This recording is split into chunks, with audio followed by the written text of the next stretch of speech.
খুতবা চলাকালীন সময়ে আমাদের খতিবরা কখনো খুতবা থামায়? প্রথম খুতবা শেষ, বসে, তারপরে দ্বিতীয় খুতবা। খুতবার মাঝখানে কোনো থামাথামি নাই। আল্লাহ রাসূল সাল্লাল্লাহু আলাইহি ওয়াসাল্লাম এটা কত প্রাণবন্ত ছিল। আল্লাহ রাসূল সাল্লাল্লাহু আলাইহি ওয়াসাল্লাম সোসাইটি ওরিয়েন্টেড একজন পার্সোনালিটি ছিলেন, সমাজের মানুষ কেন্দ্রিক, খুব সামাজিক ছিলেন আল্লাহ রাসূল সাল্লাল্লাহু আলাইহি ওয়াসাল্লাম। এজন্য খতিব হবে এরকম প্রাণবন্ত খতিব। সমাজে কি চলে, কি ক্রাইসিস, কি সংকট, ইয়াংরা কোন সমস্যায় ভোগে, আমাদের রাজনৈতিক অঙ্গনে কি সমস্যা, আমাদের অর্থনৈতিক অঙ্গনে কি সমস্যা, আমাদের সামাজিক অঙ্গনে কি সমস্যা, আমাদের পরিবারগুলোর ভেতরে কি ঝামেলা, প্রত্যেকটা কথা মসজিদের মিম্বার থেকে আসার দরকার আছে না নাই?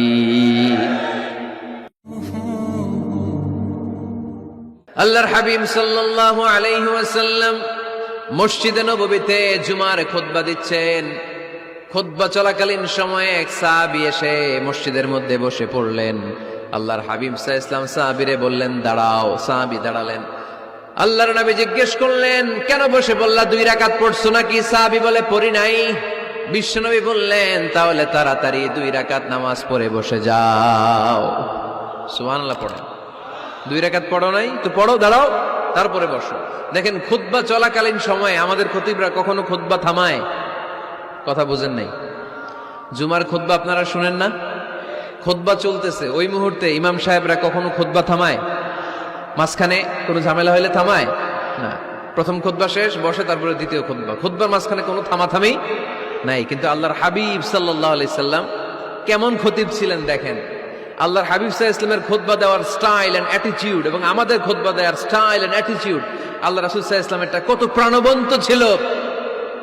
আল্লাহ রাসূল সাল্লাল্লাহু আলাইহি ওয়াসাল্লাম সোসাইটি ওরিয়েন্টেড একজন পার্সোনালিটি ছিলেন, সমাজের মানুষ কেন্দ্রিক, খুব সামাজিক ছিলেন আল্লাহ রাসূল সাল্লাল্লাহু আলাইহি ওয়াসাল্লাম। তিনি দেখলেন একজন বসে পড়ছে, উনি খুতবা থামায় দিলেন। জুমার খুতবা থামায় বললেন, এই নামাজ পড়ছো না? পড়ো, 2 রাকাত পড়ো। আবার খুতবা শুরু করলেন। সুবহানাল্লাহ পড়বেন না?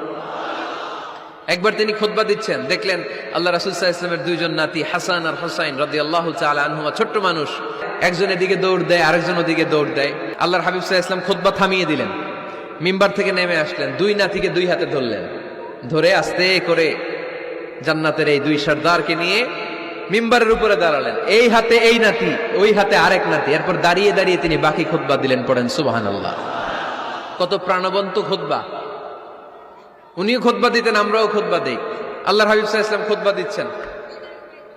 এক সাহাবী এসে বলল, ইয়া রাসূলুল্লাহ, মদিনায় দুর্ভিক্ষ, বৃষ্টি নাই, আপনি বৃষ্টির দোয়া করেন। রাসূল সাল্লাল্লাহু আলাইহি ওয়াসাল্লাম খুতবা থামায় দিলেন। থামাই দিয়ে দোয়া শুরু করলেন, আল্লাহুম্মা আসকিনা গাইসান মুগীসান মারিআন মুরিআন নাফিআন গায়রা দার আজিলান গায়রা আজিল। আল্লাহ, উপকারে বৃষ্টি দেন, যে বৃষ্টিতে আমাদের ফসল জন্মাবে, সবুজ ঘাস লতা পাতা জন্মাবে, আমাদের গবাদি পশুর রিজিক বাড়বে, এরকম উপকারে বৃষ্টি আমাদেরকে দিয়ে মদিনাটারে ধন্য করে দেন। বৃষ্টি শুরু হলো। জুমাবার বৃষ্টি, শনি রবি সোম মঙ্গল বুধ বৃহস্পতি শুক্র, টানা 7 দিন বৃষ্টি। এবার বৃষ্টির চোটে মদিনায় বন্যা হয়ে গেছে। এতদিনে দুর্ভিক্ষ, এতদিনে কি? এখন বৃষ্টির বরকতের দোয়া করছে, বৃষ্টিতে এবার বন্যা। যেই সাহাবী বৃষ্টির জন্য দোয়া করতে বলেছিলেন, পরের জুমাবারের খুতবার সময় এসে ওই সাহাবী বলেন, ইয়া রাসূলুল্লাহ, আবার খুতবার মাঝখানে, ইয়া রাসূলুল্লাহ, আর বৃষ্টির দরকার নেই, আর দরকার নেই, এবার বৃষ্টি বন্ধের দোয়া করেন। আল্লাহর হাবিব সাল্লাল্লাহু আলাইহি ওয়াসাল্লাম খুতবা থামিয়ে আবার বন্ধের দোয়া, আল্লাহুম্মা হাওয়ালাইনা ওয়ালা আলাইনা, হে আল্লাহ আমাদের চারিদিকে দেন, মদিনাতে আর বৃষ্টির দরকার নেই। চিল্লায় পড়েন সুবহানাল্লাহ। এজন্য খতিব হবে এরকম প্রাণবন্ত খতিব। সমাজে কি চলে, কি ক্রাইসিস, কি সংকট, ইয়াংরা কোন সমস্যায় ভোগে, আমাদের রাজনৈতিক অঙ্গনে কি সমস্যা, আমাদের অর্থনৈতিক অঙ্গনে কি সমস্যা, আমাদের সামাজিক অঙ্গনে কি সমস্যা, আমাদের পরিবারগুলোর ভেতরে কি ঝামেলা, প্রত্যেকটা কথা মসজিদের মিম্বার থেকে আসার দরকার আছে না নাই? আল্লাহর হাবিব সাল্লাল্লাহু আলাইহি ওয়াসাল্লাম এভাবেই সমাজকে ঠিক করে দিতেন। Be a part of our vision. Do listen and share the khair.